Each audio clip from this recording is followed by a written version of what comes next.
Hi, everybody. This is Victor from Spoken Learning, and welcome to another session.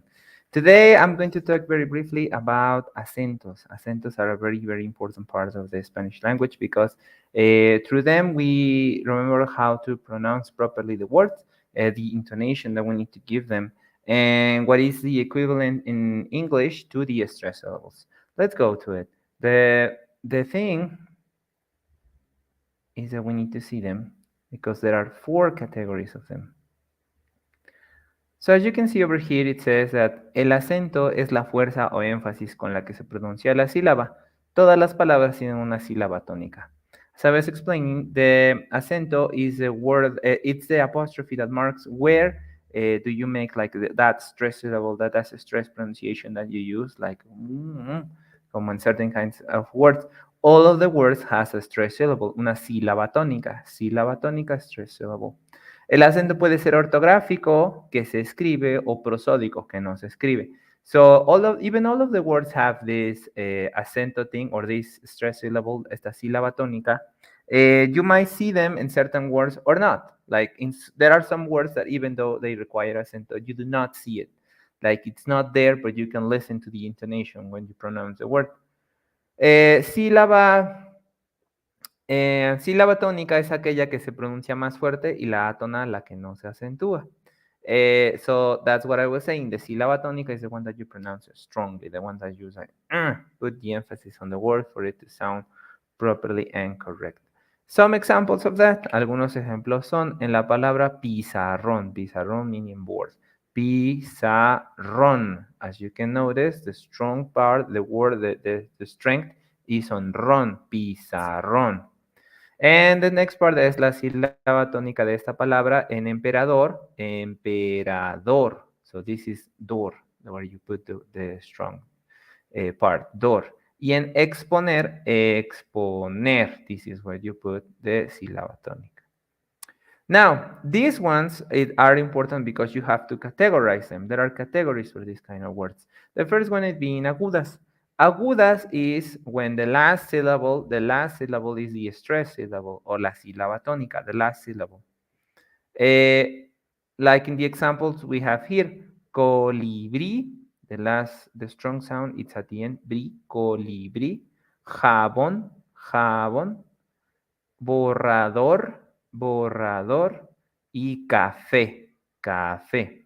Ahora, even though we already see that these words have a way to use them, not all of them require acento. As you can see, colibrí has an acento, jabón has an acento, café has an acento, but borrador does not have it.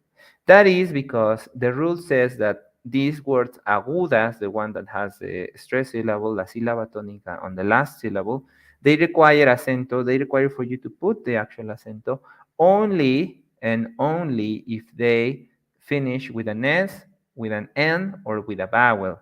And if we see it over here, colibrí finishes with a vowel. It's true. Jabón finishes with an N. It's also true. And café finishes with an E. That is also a vowel, but it's also true. Those three words have a tilde, a written tilde.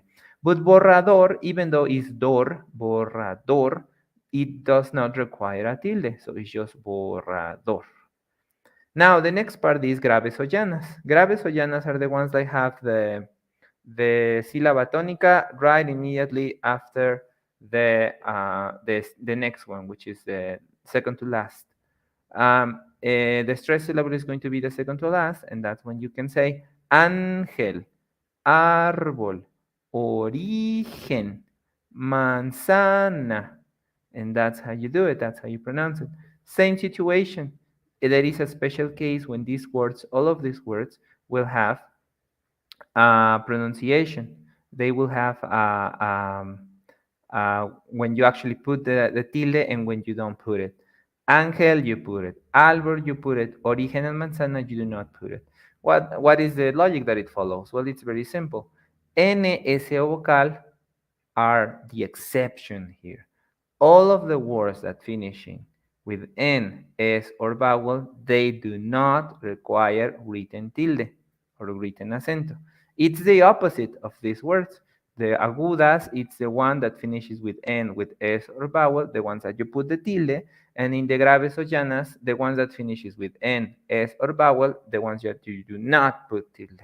That is it's a little bit confusing at the beginning, but once that you practice, you discover that it's actually not a big deal, that you just need to remember that one is the opposite of the other, and that's pretty much it.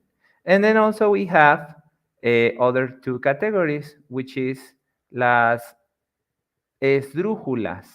Esdrújulas is when the stress syllable goes in the third, in the third to last.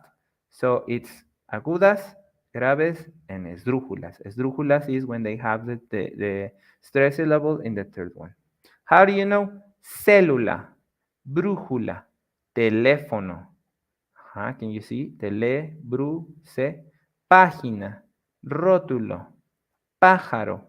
All of these words are esdrújulas, and for esdrújulas, there is no trick. All of the esdrújulas require to have their acento, always.